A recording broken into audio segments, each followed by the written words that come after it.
Dinesh Kanabar, who is the CEO of Dhruva Advisors, an important tax expert, to put more clarity on this particular understanding. Dinesh Kanabar, always a pleasure to welcome you on NDTV Profit. My first question, where does India stand and what is your advice to the companies, to the corporates who are exporting to the US in this uncertain time?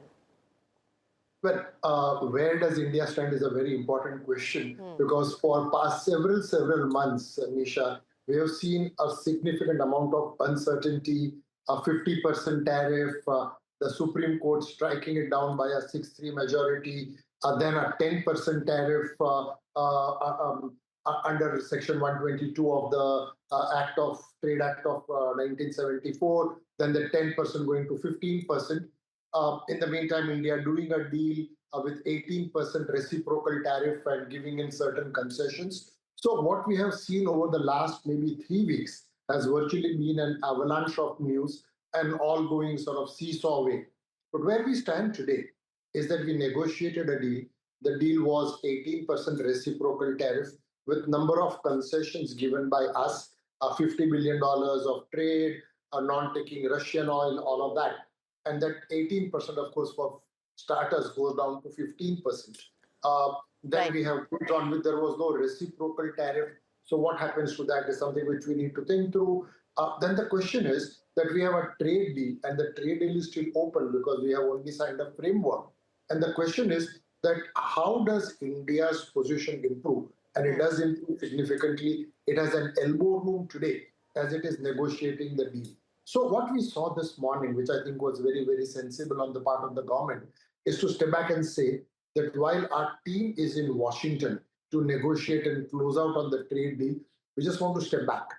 We want to study the legal implications of the Supreme Court judgment and then come back to say, because we now have a lot more elbow room, a lot more breathing space on what we need to negotiate. We need to understand that. We need to understand, of course, about refunds and all of that, which you can come to a little bit later.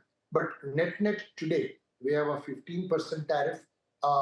That 15% tariff, while it is across the board except for pharma, electronics, and the like, question is there are other items which are exempted from reciprocal tariff, which will be there unless we are able to do a trade deal. So a trade deal is inevitable for India, but we are in a much better negotiating space today than what we were a week ago.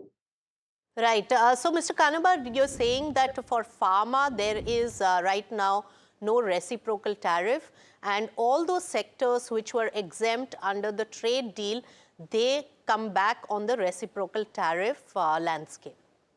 Yes, that's right. So, two things happen. In fact, a number of things happen. First is that goods have been exported during this meantime. Overall, there are collections of close to $160 billion by way of tariff.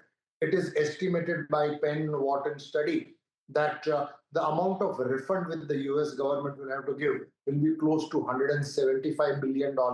And as you heard President Trump say that he's in no hurry to grant this refund, that will be a separate legal battle. Already cases have started to be sort of worked upon and will be filed for the next couple of days. Mr. Kanabar, Finance Minister also saying wait and watch, it's too early to comment. And of course, these are uncertain times. But if we just focus on the positives and negatives, of course, from 18%, it has come now down to 15%. And that is temporary for 150 days and a lot can happen in that particular time. In your assessment, which are the specific sectors like pharma, electronics you mentioned, if you can summarize which sectors stand to gain and what stands to lose who got unlimited benefit in the US trade deal, which is now overturned for the time being? So two things. First, Nisha, you mentioned about 150 days ending on 26th July. I think there is, first of all, a challenge as to whether the invocation of Section 122 is itself appropriate. That depends on USA having serious challenges with its balance of payments. And while USA has a trade deficit, there is a deep divide even within the US legal system as to whether you could call it a balance of payment crisis. So nobody has invoked Section 122 in the past, no precedent. And therefore, it is quite likely that this itself could be challenged once again. And how will that stack up? I really do not know. But this is not free from doubt. That's number one.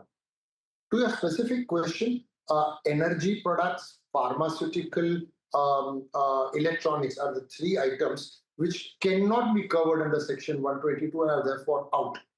And therefore, other items which were exempt from tariff will now be subjected to 15%. All right. So that's a great point that you mentioned, Dinesh Kanabar. Thank you so much.